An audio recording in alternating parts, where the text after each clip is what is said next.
ആരടി എന്റെ ഉമ്മച്ചി? എന്നെ ഉമ്മച്ചിന്ന് വിളിക്കാനേ ഞാൻ പ്രസവിച്ച എന്റെ മോനുണ്ട്.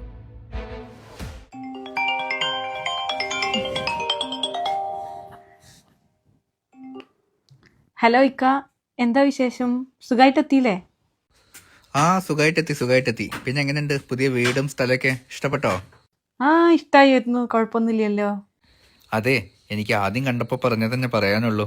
എൻ്റെ മോള് നിന്റെ മോന് അങ്ങനെയൊന്നും ഇല്ല. ഇനി രണ്ടുപേരും നമ്മുടെ മക്കൾ തന്നെയാണ്. അതെന്താ ഇക്ക അങ്ങനെ പറയുന്നത്? അത് പിന്നെ നമ്മൾ നേരത്തെ പറഞ്ഞതല്ലേ. ഇഷമോളുടെ ഉമ്മച്ചിനി ഞാൻ തന്നെ അല്ലേ. എവിടെ ഇഷമോൾക്കൊന്ന് കൊടുത്തേ? ഇഷമോൾ ഏതപ്പച്ചി വിളിക്കുന്നത്? ഹലോ പച്ച.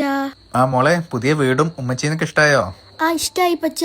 പിന്നെ മോളുടെയും മോന്റെയും സ്കൂളിന്റെ അഡ്മിഷന്റെ കാര്യം പച്ചി ഉമ്മച്ചീനെ കൊണ്ട് ശരിയാക്കി കേട്ടോ. ഫോണ്. അപ്പോൾ ഓക്കെ, എനിക്ക് ഡ്യൂട്ടിക്ക് പോകാൻ സമയമായിട്ടോ. പിന്നെ വിളിക്കാമേ, ബൈ.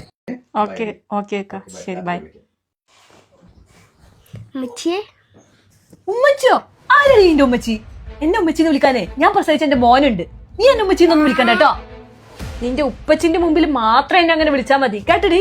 ഇനി ഇതൊക്കെ വിളിക്കുമ്പോ അങ്ങ് വിലപ്പി കൊടുത്തിട്ടുണ്ടെങ്കിലേ എന്റെ തനി സ്വഭാവം നീ കാണും.